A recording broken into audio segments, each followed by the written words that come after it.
Hi friends, నేను మీ వెంకటేష్ రెడ్డి. మరి ఈ వీడియోలో డిసెంబర్ 2025 జరిగినటువంటి టెట్ బేస్ చేసుకొని ఎస్పెషల్లీ మ్యాథ్స్ పరంగా టెక్స్ట్ బుక్స్ ప్రాబ్లమ్సే కాదు, కొన్ని దానికి రిలేటెడ్ గా ఉండేటివి జనరల్ ప్రాబ్లమ్స్ కూడా మనకు క్వశ్చన్ పేపర్స్ లో టచ్ చేయడం అయితే జరిగింది. సో అలాంటి ప్రాబ్లమ్స్ మనము ఈ వీడియోలో డిస్కస్ చేద్దాం. Friends, video full screen mode లో పెట్టుకొని చూడండి, చాలా క్లియర్ గా కనిపిస్తుంది. అదే విధంగా మీరు చేయాల్సినటువంటి ఒక చిన్న సపోర్ట్, జస్ట్ మన ఛానల్ సబ్స్క్రైబ్ చేసుకుంటే చాలు. అదే విధంగా వీడియోకి వచ్చిన లైక్ చేయండి. మన ఎంబీఆర్ ఫ్రీ వాట్సాప్ గ్రూప్ లో జాయిన్ కావాలి అనుకుంటే ఈ వీడియోలో మీకు డిస్క్రిప్షన్ లో ఫ్రీ వాట్సాప్ గ్రూప్ లింక్ ఇచ్చాను, జాయిన్ కాగలరు. ఫ్రెండ్స్, మరి వీడియో స్టార్ట్ చేసింది ఒక చిన్న విషయము. మనం ఎస్ఈటి బేస్ చేసుకొని కంప్లీట్ గా క్లాస్ వైజ్ గా లెసన్స్ వైజ్ గా మీకు క్లాసెస్ తో పాటు ఎగ్జామ్స్ కండక్ట్ చేస్తున్నాము. మరి క్లాసెస్ తో పాటు ఎగ్జామ్స్ తో పాటు ఎగ్జామ్స్ తో పాటు మీకు ప్రీవియస్ బిట్స్ కూడా కొన్ని ఎక్స్ప్లెనేషన్ ఇవ్వడం అయితే జరుగుతుంది. ప్రెసెంట్ అయితే టెట్ తో పాటు డిఎస్సి వరకు వ్యాలిడిటీ ఇస్తూ మీకు కంప్లీట్ గా క్లాసెస్ తో పాటు ఎగ్జామ్స్ బ్యాచెస్ రన్ అవుతున్నాయి. రేపటి నుంచి అనగా 18/6/2026 అనగా రేపు కొత్త బ్యాచ్ స్టార్ట్ చేస్తున్నాము. 1200 రూపీస్ అమౌంట్ ప్రెసెంట్ కేవలం 600 రూపీస్ కే ఇస్తున్నాం. ఫ్రెండ్స్, మీకు కంప్లీట్ గా క్లాసెస్ ఉంటాయి, ఎగ్జామ్స్ ఉంటాయి. మీకు టెట్ వరకే కాదు, డిఎస్సి వరకు వ్యాలిడిటీ ఇస్తున్నాం. మీ ఫ్రీ టైం లో ఎప్పుడైనా క్లాస్ వినండి, మీ ఫ్రీ టైం లో ఎప్పుడైనా ఎగ్జామ్ రాసుకోండి. ఇది ఒక మంచి అవకాశము. మరి అవకాశాన్ని మిస్ చేసుకోవద్దు. విల్లింగ్ ఉన్న వాళ్ళు ఇప్పుడే నా వాట్సాప్ నెంబర్ కి టెట్ ఆర్ డిఎస్సి పర్పస్ అని మెసేజ్ చేయండి. నా నెంబర్ సేవ్ చేసుకోండి. ఎంబీఆర్ నంద్యాల 8341949272. ఇప్పుడే నా వాట్సాప్ నెంబర్ కి టెట్ ఆర్ డిఎస్సి పర్పస్ అని నా వాట్సాప్ నెంబర్ కి మెసేజ్ చేయండి. దయచేసి టైం పాస్ గా మెసేజ్ చేయొద్దు. ఎవరైనా సీరియస్ గా జాయిన్ కావాలి అనుకుంటేనే ఆలస్యం చేయకుండా, రేపటి నుంచే బ్యాచ్ స్టార్ట్ కాబట్టి మీరు ఇన్ కేస్ తర్వాత వీడియో అబ్జర్వ్ చేస్తున్నా అప్పుడే నాకు మెసేజ్ చేయండి. కంపల్సరీగా అయితే బ్యాచ్ ఉంటుంది. మీరు అశ్రద్ధ అయితే చేయొద్దు. టెట్ స్కోర్ పెంచుకోండి. డిఎస్సిలో 100% సక్సెస్ కావాలి అనుకుంటే మాత్రము మీ ప్రిపరేషన్ స్టాండర్డ్స్ ఒక లెవెల్లో ఉండాలి. మనమైతే మీ ప్రిపరేషన్ స్టాండర్డ్స్ ని ఆ లెవెల్లోనే ప్రిపరేషన్ చేపిస్తాము. క్లాసెస్ ఉంటాయి, ఎగ్జామ్స్ ఉంటాయి. ఎగ్జామ్స్ రాయడం మాత్రము మిస్ చేసుకోవద్దు.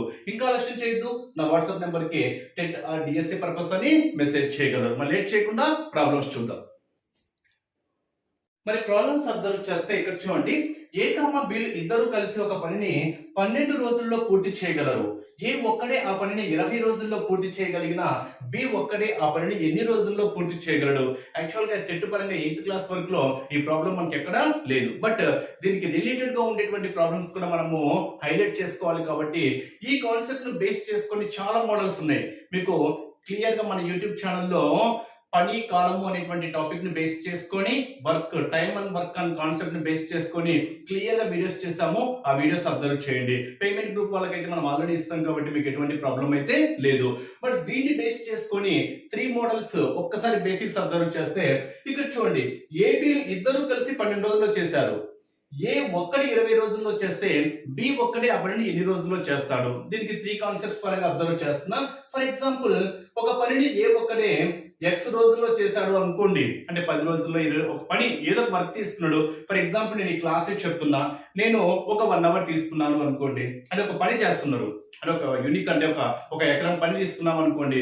ఒకడు 5 రోజుల్లో చేశాడు, ఇంకోటి 8 రోజుల్లో చేశాడు, అంటే కొంచెం సామర్థ్యం తక్కువ ఉంటే. అప్పుడు ఇద్దరు కలిసి చేశారు అనుకోండి, ఆ పనిని ఎన్ని రోజుల్లో పూర్తి చేయగలరు. సో అలా కూడా క్వశ్చన్ అడగడానికి ఛాన్స్ ఉంటుంది.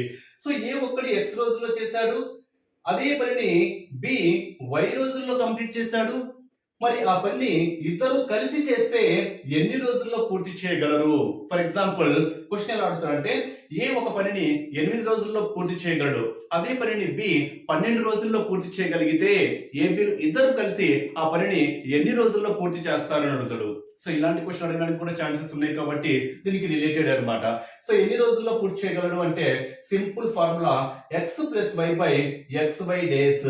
మరి దీని యొక్క సొల్యూషన్, క్లియర్ ఎక్స్ప్లెనేషన్ ఆ వీడియో వింటే మీకు స్పష్టంగా అర్థమవుతుంది. సో ఇదొక మోడల్.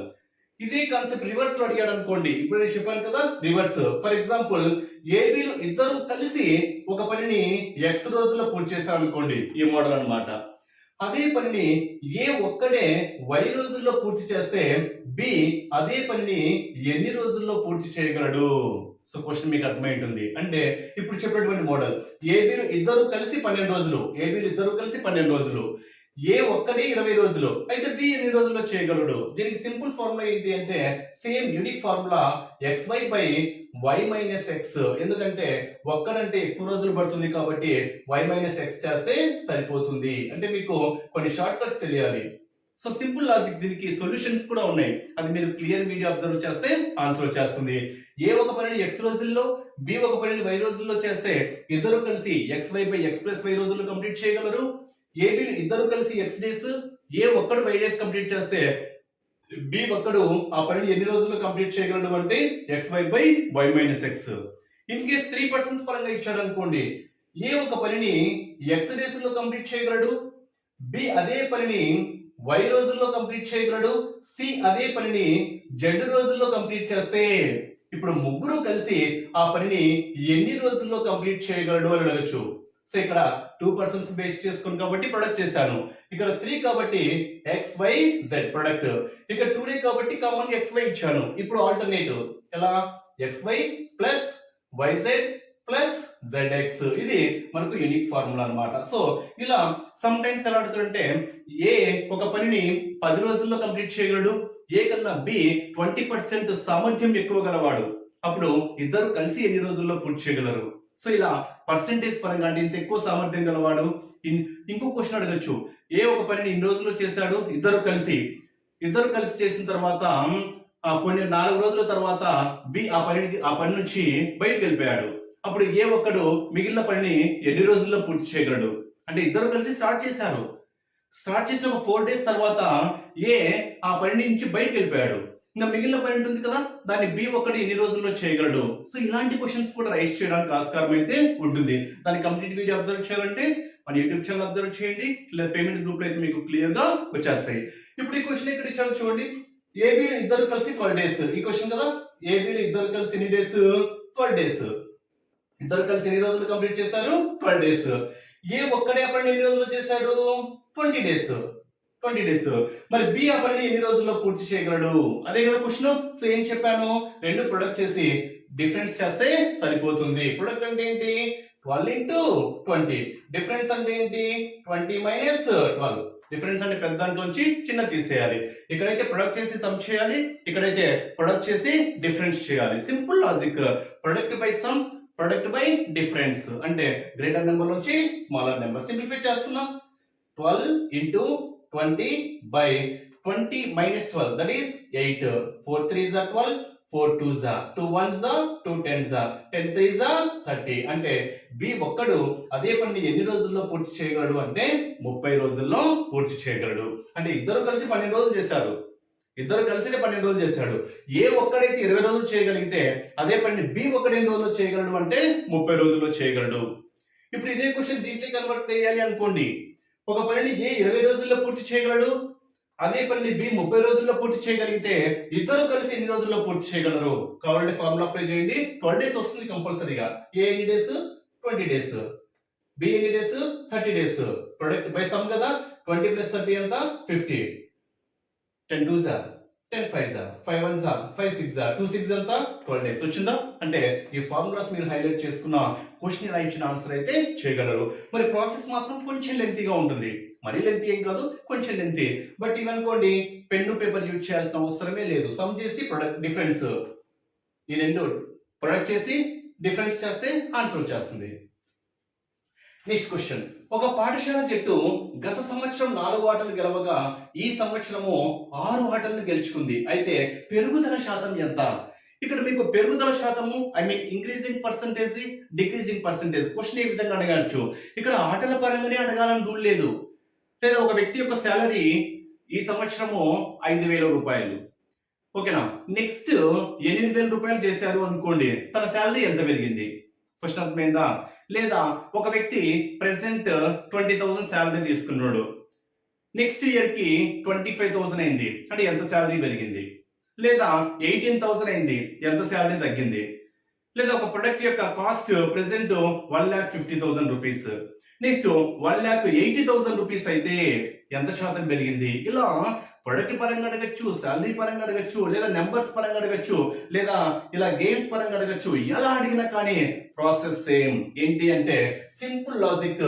పెరుగుదల పరంగా అడిగాడు అనుకోండి, పెరుగుదల శాతము ఈజ్ ఈక్వల్ టు ఎక్కువ మైనస్ తక్కువ బై, ఇక్కడ పెరుగుదల అంటే కింద తక్కువ రావాలి, పర్సెంటేజ్ అన్నాడు కాబట్టి ఇంటూ 100, ఎక్కువ మైనస్ తక్కువ బై తక్కువ ఇంటూ 100, అంటే ఇక్కడ పెరుగుదల అని ఇచ్చాడంటే పెరుగుదల అంటే ఎక్కువ కదా, డినామినేటర్ తక్కువ రావాలి, మీకు అర్థమైంటుంది. ఓకేనా? అంటే పెరుగుదల శాతము అంటే ఎక్కువ మైనస్ తక్కువ బై తక్కువ ఇంటూ 100. ఇక్కడ ఎక్కువ తక్కువ అంటే ఏం లేదు ఫ్రెండ్స్, ఇక్కడ ఇచ్చినటువంటి రెండు వాల్యూస్ ఉంటాయి కదా, ఆ రెండు వాల్యూస్ లో పెద్ద వాల్యూని ఎక్కువ అంటాం, ఎక్కువ, చిన్న వాల్యూని తక్కువ అంటాం.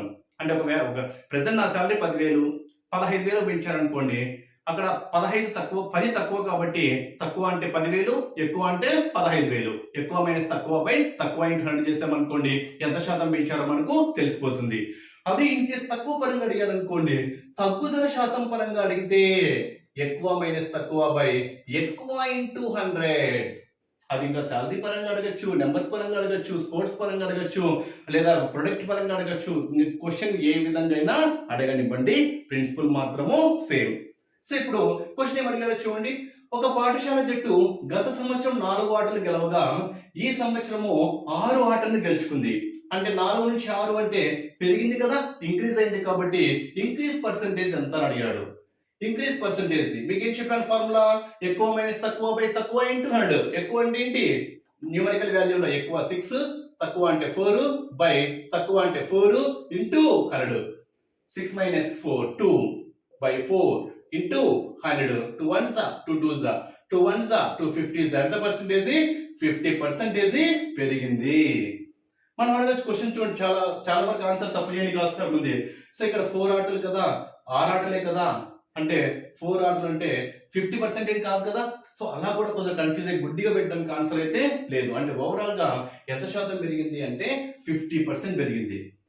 ఇదే క్వశ్చన్ ఇంకో విధంగా అడగచ్చు. ఓకేనా? ఎలా, ఒక పాఠశాల జట్టు గత సంవత్సరము 6 ఆటలను గెలిచింది, ఈ సంవత్సరము 4 ఆటలను గెలుచుకుంది, మరి ఎంత శాతం తగ్గింది, ఎంత శాతం తగ్గింది? ఏం ఫార్ములా చెప్పాను, ఎక్కువ మైనస్ తక్కువ బై ఎక్కువ ఇంటూ 100, ఎంత 2/6 into 100, 2 1s 2 3s, that means 33, అంటే 3 1s 100/3 కదా, 100/3, 3 3s 1, 3 3s 1/3, అంటే ఓవరాల్ గా 33 1/3% ఏమైంది, తగ్గింది. లేదా నా ప్రెసెంట్ శాలరీ 10,000 రూపీస్, నెక్స్ట్ నా శాలరీని 12,000 పెంచారు, మరి నా శాలరీ ఎంత శాతం పెరిగింది?